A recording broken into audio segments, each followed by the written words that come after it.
Το θέμα μου είναι ο Όμηρος λοιπόν Πανταζίδης και η χάρτα του Ρίγα Φεραίου στην Κάτω Παναγιά της Ερυθρέας. Ο Όμηρος Πανταζίδης, νομικός και βουλευτής Χίου από την Κάτω Παναγιά του Τσεσμέ, δεν υπήρξε μόνο ένας λαμπρός επιστήμονας, αλλά και ένας αξιόλογος κοινωνικός παράγοντας, ένας εκλεκτός εκπρόσωπος του μικρασιατικού ελληνισμού, από τους λίγους που εργάστηκαν εντατικά, αθόρυβα και αποτελεσματικά. Εξ σημασία αυτό ήταν, από ό,τι φαίνεται τουλάχιστον από την έρευνα, ήταν περισσότερο άνθρωπος των έργων και όχι των λόγων. Εργάστηκε λοιπόν αθόρυβα και αποτελεσματικά για την εξυπηρέτηση των προσφύγων, των συμπατριωτών του προσφύγων του 22 και για τον οποίο σήμερα δυστυχώς υπάρχουν ελαχιστότατες αναφορές.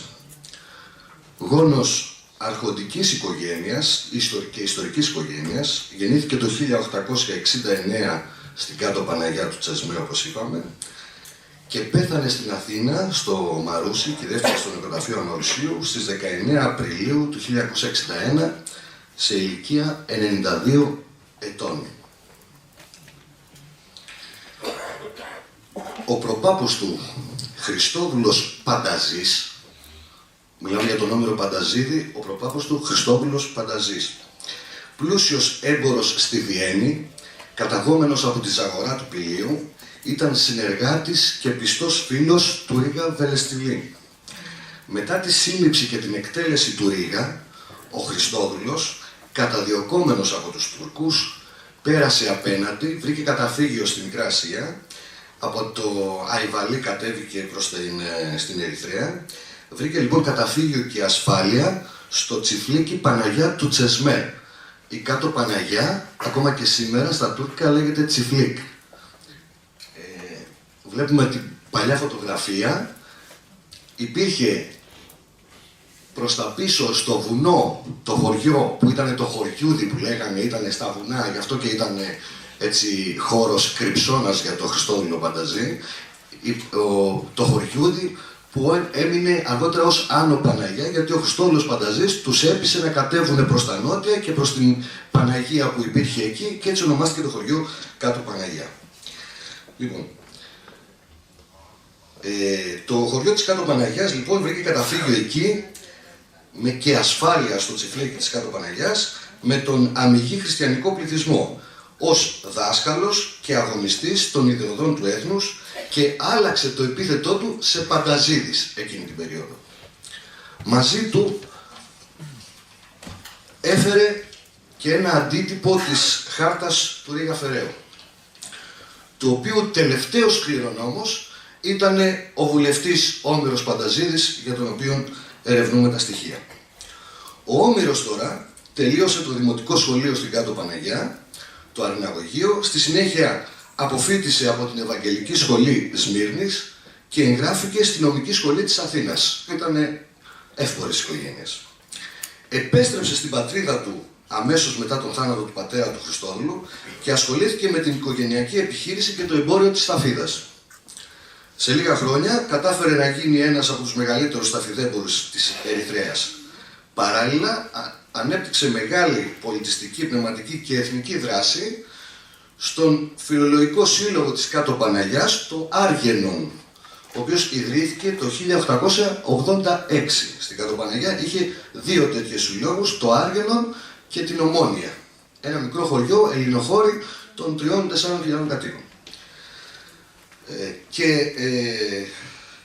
Το Άργενον λοιπόν, το οποίο ιδρύθηκε το 1886, στεγάστηκε στο πατρικό κτίριο που μαρτύρησε ο προπάπους του Χριστόδουλος Πανταζίδης κατά τα φόβια, την περίοδο δηλαδή των εκφοβισμού των Τούρκων για την Επανάσταση του 1821. Έτσι, τα φόβια ήταν το 1822.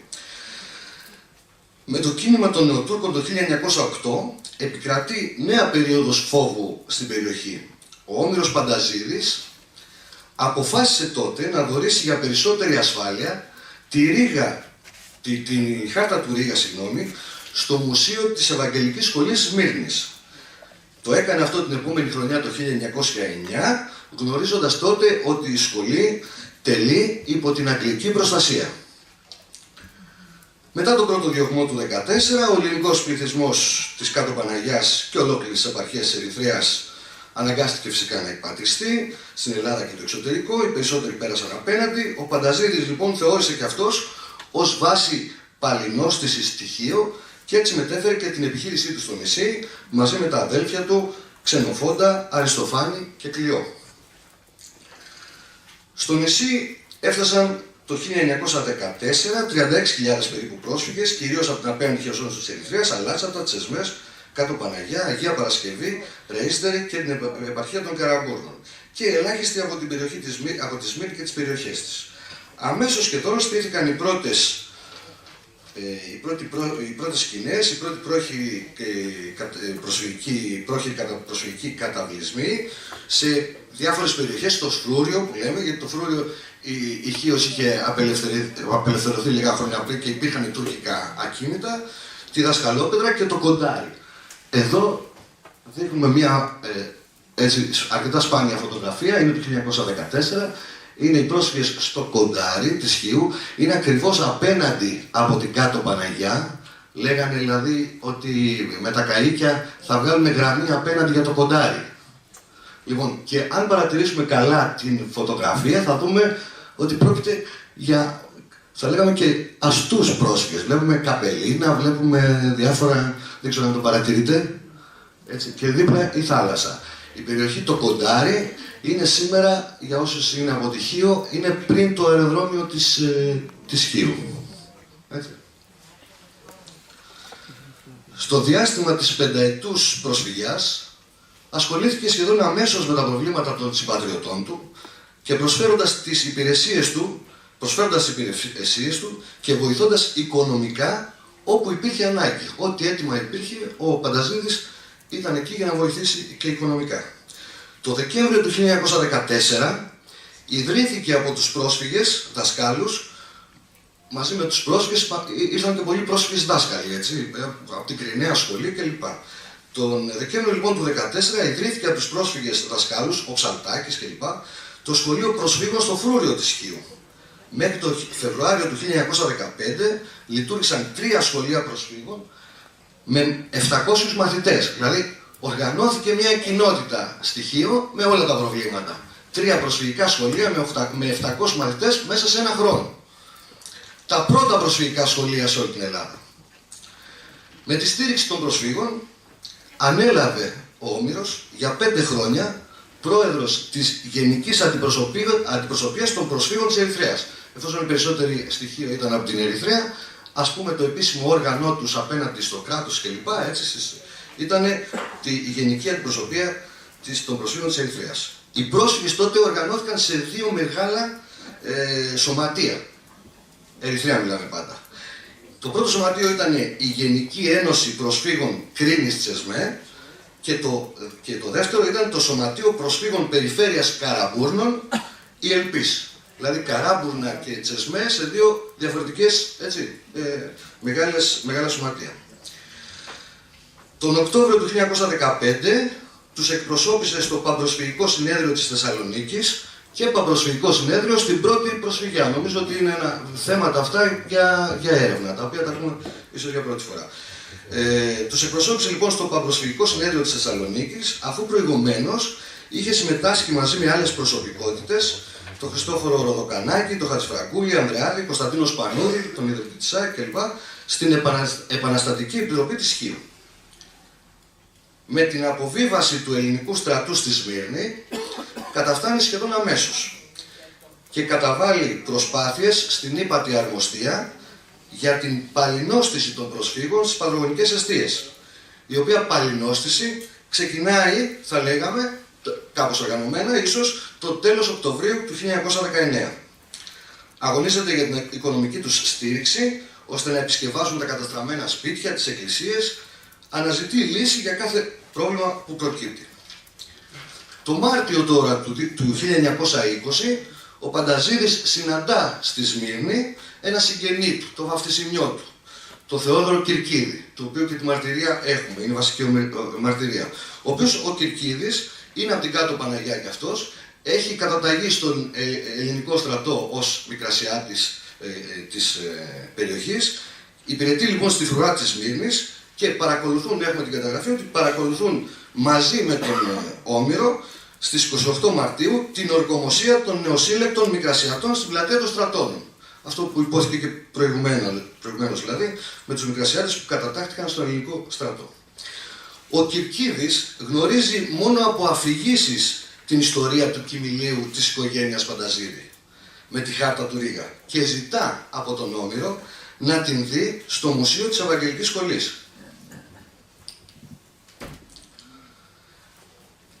Η μαρτυρία, όπως είπαμε, του Κυρκίδη είναι και η μόνη γραπτή που υπάρχει μέχρι σήμερα. Ο ίδιος την είδε για πρώτη και τελευταία φορά. Το ίδιο πιθανολογούμε και για τον Πανταζίδη.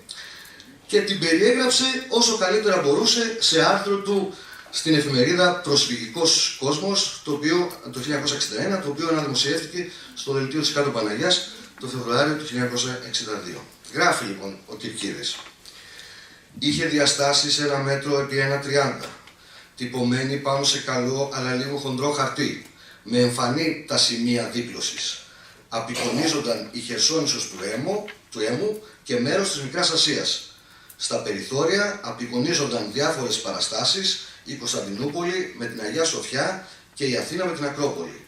Στο περιθώριο απεικονίζονταν επίσης μέρος της Ιταλίας, η λεγόμενη Μεγάλη Ελλάδα, ως και διάγραμμα της προσανατολάς πορείας του Μεγάλου Αλεξάνδρου, καθώς και διάφορες άλλες πληροφορίες για την Κωνσταντινούπολη, την Αθήνα και άλλες πόλεις.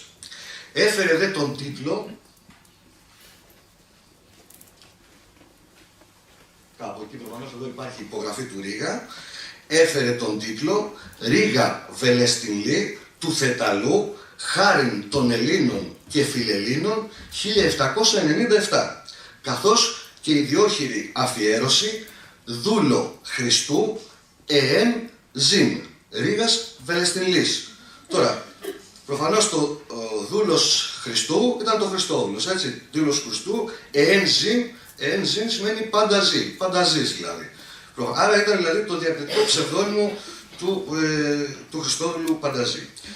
Αφού με συγκίνηση, γράφει ο Κυρκίδης, εξετάσαμε τη χάρτα, γονατίσαμε εγώ και ο Όμηρος, προσκυνήσαμε και ασπαστήκαμε το ιερό εκείνο εθνικό Ευαγγέλιο, ικανοποιημένοι που διατηρούνταν με ασφάλεια στο Μουσείο της Ευαγγελικής Σχολής. Δυστυχώς όμως κάηκε και αυτό στην καταστροφική πυρκαγιά της Σμύρνης το Σεπτέμβριο του 1922, κατά το ξερίζωμα του μετιστατικού ελληνισμού μαζί με τους πόθους και τα όνειρα τόσων αιώνων. Θεόδωρος Κυρκίδης, συνταγματάρχης εν αποστρατεία, το έχει υπογράψει. Ο Όμηρος συνεχίζει τις επαφές του στη Σμύρνη. Ο οργανισμός του όμως καταπονείται. Εδώ θέλω να σας πω ότι επειδή τα στοιχεία ήταν πάρα πολύ λίγα, υπάρχει μια μαρτυρία η οποία από έναν παππού, ο οποίος δεν κατάφερε να μου τη στείλει έγκαιρα από τυχείο και έρχεται με το ταχυδρομείο την άλλη εβδομάδα. Οπότε ελπίζω να την καταθέσω στα πρακτικά.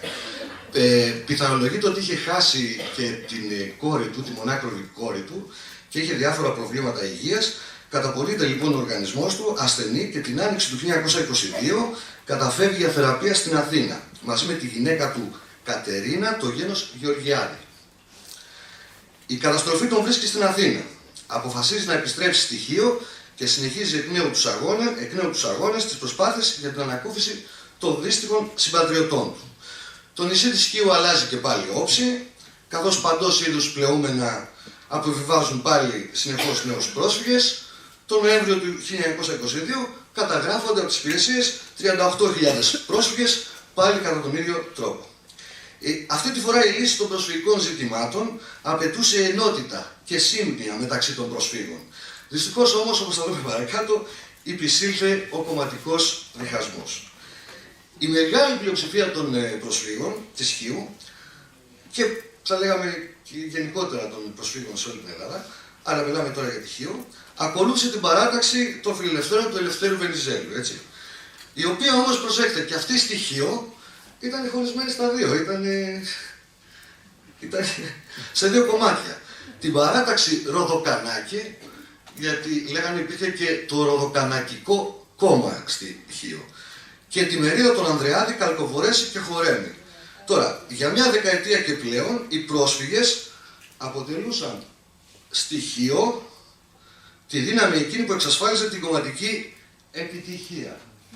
Τώρα, ο Όμηρος Πανταζίδης είναι πλέον ο καταξιωμένος εκπρόσωπος των προσφύγων της Χίου, περιζήτητος για τις ψήφους τους. Για 4 συνεχόμενες χρονιές εκλέγεται βουλευτής Χίου, 1923, 1926, 1928 και 1933, και παρά το γεγονός ότι είναι βενιζελικός, γι' αυτό θα σας το δείχνω αυτό, παρά το γεγονός ότι είναι βενιζελικός, λόγω της πολιτικής ιδιομορφίας του νησιού, εκλέγεται πάντα με τους ανεξάρτητους βενιζελικούς βουλευτές και όχι με το επίσημο κόμμα, την Ένωση των Φιλελευθέρων. Ήταν το παράδοξο της Χίου. Τώρα, κάποιοι έτσι ειδικοί που ρώτησα, μου είπαν ότι υπάρχει μια εξήγηση με την έννοια ότι το κόμμα των Φιλελευθέρων ήταν διχασμένο σε 2 κομμάτια, γιατί το ένα κομμάτι ήταν οι αστεί και το άλλο ήταν οι λαϊκοί. Οι αστεί ήταν η οικογένεια Ροδοκανάκη, ας πούμε, φιλάνθρωποι, Σκυλίτσιο κλπ. Οι άλλοι ήταν οι λαϊκοί. Στις 23 Φεβρουαρίου του 1924, σε ομιλία του στη Βουλή επί των προγραμματικών δηλώσεων της κυβέρνησης, στις 23 Φεβρουαρίου λοιπόν του 1924, σε ομιλία του στη Βουλή επί των προγραμματικών δηλώσεων της κυβέρνησης και ιδίως επί του προσφυγικού ζητήματος, αναφέρθηκε στην ανάγκη για την άμεση αστική και αγροτική αποκατάσταση, αλλά και την καθημερινή ανάγκη περίθαλψης εκατοντάδων χιλιάδων ανθρώπων, μέχρι να είναι σε θέση οι άνθρωποι να σταθούν στα πόδια τους. Ιδιαίτερη αναφορά έκανε στους πρόσφυγες της Χίου και κυρίως στα γυναικόπαιδα, οι οποίοι διέμεναν κάτω από άθλιες συνθήκες στην πόλη, στον κάμπο, στα λιβάδια, στο Βροντάδο και το Βαρβάσι. Κρατήστε το Βαρβάσι, είναι και η έδρα ενός σημαντικού μικρασιατικού συλλόγου, ο Φάρος Βαρβασίου. Έτσι. Είναι και ο πρώτος αστικός συνοικισμός της Χίου. Λοιπόν, ζήτησε δίκαιη λύση στη διάθεση των ανταλλαξίμων τουρκικών κτημάτων με βάση συνθήκης Λοζάνης και τη μετακίνηση γεωργικών οικογενειών σε χώρους κατάλληλους για αμπελουργία. Ζήταγε δηλαδή κάποια αυτονόητα πράγματα. Μην πάτε τους ανθρώπους εκεί, να τους πάτε κάπου που να μπορούν οι άνθρωποι να κάνουν αυτά που ήξεραν και στην Ερυθρέα. Επειδή οι περισσότερες γυναίκες προέρχονταν από τη γειτονική Ερυθρέα, με την εξαιρετική παράδοση στην υφαντουργία, πρότεινε στη Βουλή τότε, στον καταγεγραμμένο λόγο του, τη δημιουργία ενός μεγάλου υφαντουργείου και ταπειτουργείου για τον βιοπορισμό τους, καθώς και ενός μεγάλου επαγγελματικού ορφανοτροφείου.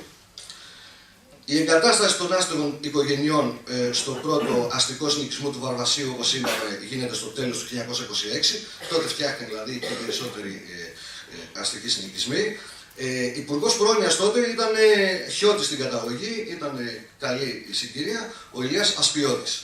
200 λοιπόν μονοκατοικίες γερμανικού τύπου θα στεγάσουν πρώτα τους μικρασιάτες πρόσφυγες ανάπηρους πολέμου, στη συνέχεια τις χήρες και τα ορφανά και ακολούθως τους οικονομικά ασθενέστερους. Υπήρχε δηλαδή βλέπουμε και μια τάξη, να το πούμε έτσι όσο μπορούμε. Την επόμενη χρονιά, το 1927, θα απαλωτριωθεί δίπλα από το Βαρβάσι άλλη μια έκταση 2 στρεμμάτων για την ανέγερση ενός ακόμα συνοικισμού με επίκεντρο την εκκλησία του προστάτη του Αγίου Χαραλάμπους. Όσοι έχουν πάει στο Βαρβάσι θα ξέρουν ότι είναι η εκκλησία του Αγίου Χαραλάμπους, που έκτισαν οι ίδιοι με πενιχρά μέσα και η οποία το 1928 ανακηρύχθηκε επίσημη ενορία της Μητρόπολης Χίου. Ο Πανταζίδης δεν ασχολείται μόνο με τους πρόσφυγες της Χίου, ταξιδεύει ανά την Ελλάδα όπου υπάρχουν πρόσφυγες της Ερυθρέας για τον επηρεασμό τους υπέρ των φιλελευθέρων του Βενιζέλου. Και εδώ είναι αυτό το έγγραφο από το αρχείο του Βενιζέλου, το Ίδρυμα Βενιζέλου, που λέει: «Σεβαστέ μου πρόσφυγε, πρόεδρε, πάω στη Θεσσαλονίκη και θα κάνω τα δέοντα με τους εμπόρους και τους...» έτσι. Τώρα, το 1934, οι ελάχιστες αναφορές που υπάρχουν σε κάποιες από τις τοπικές εφημερίδες της Χίου. Το 1934, ο Βενιζέλος επισκέπτεται τη Χίο προκειμένου να συμφιλιώσει τις δύο παρατάξεις, ώστε να αποφύγει την εκλογική ήττα. Στην επιτροπή που όρισε για την αναδιοργάνωση του κόμματος, σύμβουλος στα προσφυγικά θέματα, ήταν ο πρόσφυγας βουλευτής Όμηρος Πανταζίδης. Κατά την παραμονή του στοιχείου, αυτή η φωτογραφία είναι από το Ίδρυμα Βενιζέλου και γράφει ότι είναι από αυτή ακριβώς την επίσκεψη. Τώρα, πιθανολογούμε, περιμένω τους παππούδες, σας είπα, για την επιβεβαίωση τους Χιώτες, έτσι, γιατί δεν έχουν ασχοληθεί πολύ με τον Πανταζίδη, ότι είναι ο κύριος πίσω με το καπέλο. Έτσι, πιθανολογούμε. Στην επιτροπή που όρισε για την αναδιοργάνωση του, το είπαμε αυτό, στην συνάντηση που έγινε στην έπαυλη Χορέμη, ο Χορέμης ήταν ένας λαϊκός, είπαμε, μεγάλος όμως επιχειρηματίας, ήταν στη μια μεριά του κόμματος των Φιλελευθέρων. Στη συνάντηση αυτή που έγινε στην ΕΠΑΒ λοιπόν Χορέμη, συμμετείχαν ο Πανταζίδης, οι γιατροί Βλάμος, που ακούσαμε προηγουμένως, που ήταν Αλαζαδιανός και έμενε και στην Τσεσμέ και λοιπά και στοιχείο μετά, ο Χατζιαντονάκης, ο Δριτσάκης, αυτοί ήταν οι γιατροί, ο δικηγόρος ο Κράτης Χέλιος, ο δημοσιογράφος Δημήτρης Φραγκούλης, οι έμποροι Τζουβές Υψηλάτης Ζήμαρης, Κρήτον και Αντώνης Πιπέρας, αυτοί ήταν οι Κατοπαναγιούσηδες, Χέλιος, Δημήτρης Παπαχατζής, οι πρόεδροι των προσφυγικών οργανώσεων Διαμαντάρας, Ψαλτάκης, Φώκιος κλπ. Το 1936, εδώ πριν φύγουμε από τη φωτογραφία, βλέπουμε χαρακτηριστικά η κυρία προφανώς του επιχειρηματία εκεί Χορέμη, βλέπουμε στην πρώτη θέση, έτσι κάπως έτσι είναι σημειολογικά. Λοιπόν, το 1936 ο Όμηρος Πανταζίδης αποχώρησε από την πολιτική, αλλά συνέχισε να στηρίζει κάθε δίκαιο αίτημα των προσφύγων και ειδικά των συμπατριωτών του της Κάτω Παναγιάς με την ίδρυση του συνοικισμού της Κάτω Παναγιάς στην Κιλίνη. Εδώ να κάνουμε μια παρένθεση να πούμε ότι εκεί οι άνθρωποι έγινε μια αγροτική, γενικά οι Κατοπαναγιούσηδες ήταν αδικημένοι όσον αφορά την αποκατάσταση. Αλλά πιθανώς να φταίνε και οι ίδιοι. Είχαν μεγάλη ιδέα, ας πούμε, και θέλανε πολλά πράγματα. Λοιπόν, κατά κάποιο τρόπο. Στην Κιλίνη, λοιπόν, έγινε αγροτική αποκατάσταση, 40 στρέμματα σε κάθε οικογένεια. Μην φανταστείτε, ήταν δηλαδή μέχρι σήμερα αμφισβητούνται αυτά γιατί ήταν από εκκλησιαστικές περιουσίες. Δεν ξέρω, κάποια προβλήματα ακόμα έχουν. Χέρσα ήταν κάποια αυτά. Λοιπόν, και εργάστηκε αθόρυβα, και πρωτοστάτησε και στη δημιουργία του μεγάλου οράματος που είχαν οι Κατοπαναγιούσηδες να φτιάξουν τη νέα Κάτω Παναγιά, να μαζευτούν όλοι οι Κατοπαναγιούσηδες σε μια έκταση που θα αγοράζανε στην Αθήνα, και αυτή είναι ο κοκκιναράς της Κηφισιάς. Αγόρασαν λοιπόν, έφτιαξαν έναν οικοδομικό συνεταιρισμό, όπως ήταν η κατεύθυνση τότε η κρατική για την αποκατάσταση. Μία από τις κατευθύνσεις ήταν οι προσφυγικές ομάδες να φτιάχνουν οικοδομικούς συνεταιρισμούς. Φτιάχτηκαν πάρα πολύ, εγκατέλειψαν στην πορεία γιατί έπεσαν πάνω σε αυτό το επίκαιρο θέμα της σχέσης εκκλησίας-κράτους, γιατί οι εκτάσεις αυτές ήταν μοναστηριακές και επενέβαινε το κράτος και μπλοκάριζε την διαδικασία. Αγόρασαν λοιπόν, έδωσαν 10 εκατομμύρια δραχμές προκαταβολή, αγόρασαν 4.000 στρέμματα στον Κοκκιναρά. Στον Κοκκιναρά. Πήγαιναν και στην Παναγία την Ελευθερώτρια κάθε χρόνο, πήγαιναν πικνίκ. Αυτό ήταν δασική έκταση. Δεν πήραν τους τίτλους, πήραν το συμφωνητικό από τον Οργανισμό Διαχείρισης Εκκλησιαστικής Περιουσίας και το 1956 ο Δήμος Κηφισιάς τότε παρεμβαίνει στο Συμβούλιο της Επικρατείας, μπλοκάρει τη διαδικασία και οι άνθρωποι αυτοί μέχρι πρόσφατα είχαν κάποια χαρτιά στα χέρια τους ότι είχαν κληρώσει κάποιες συνδρομές για να πάρουν από ένα στρέμμα, από ένα μερίδιο στο μεγάλο όραμα, στη νέα Κάτω Παναγιά της Ερυθρέας. Αυτό το λέω έτσι εντελώς κυκλοπαιδικά. Ο βουλευτής λοιπόν εν κατακλείδη Όμηρος Πανταζίδης, ο Κατοπαναγιούσης για μας, ήταν και ο μοναδικός πρόσφυγας βουλευτής της Χίου. Δηλαδή την περίοδο 23-33, ενώ η Χίος σε κάθε εκλογές εξέλεγε 4 τουλάχιστον βουλευτές, ο μοναδικός πρόσφυγας ήταν ο Όμηρος Πανταζίδης. Εργάστηκε, όπως είπαμε, αθόρυβα και αποτελεσματικά υπέρ του τόπου και των συμπατριωτών του. Σήμερα δυστυχώς υπάρχουν μόνο για μας, για να μας το θυμίζουν, ελάχιστα δημοσιεύματα σε παλιές εφημερίδες της Χίου, μια μικρή πάροδος αδιέξοδος στην οδό Κρίνης στο Βαρβάσι και απλές αναφορές του ονόματός του στους καταλόγους της βιβλιοθήκης της Βουλής. Μια απλή αναφορά του ονόματός του. Ευτυχώς όμως απέναντι, στην Κάτω Παναγιά του Τσεσμέ υπάρχει ακόμα ένα κτίριο το οποίο πολλοί αποκαλούν το αρχοντικό Πανταζίδη για να μας συνδέει το παρελθόν και την ιστορία της οικογένειας του χωριού με το σήμερα.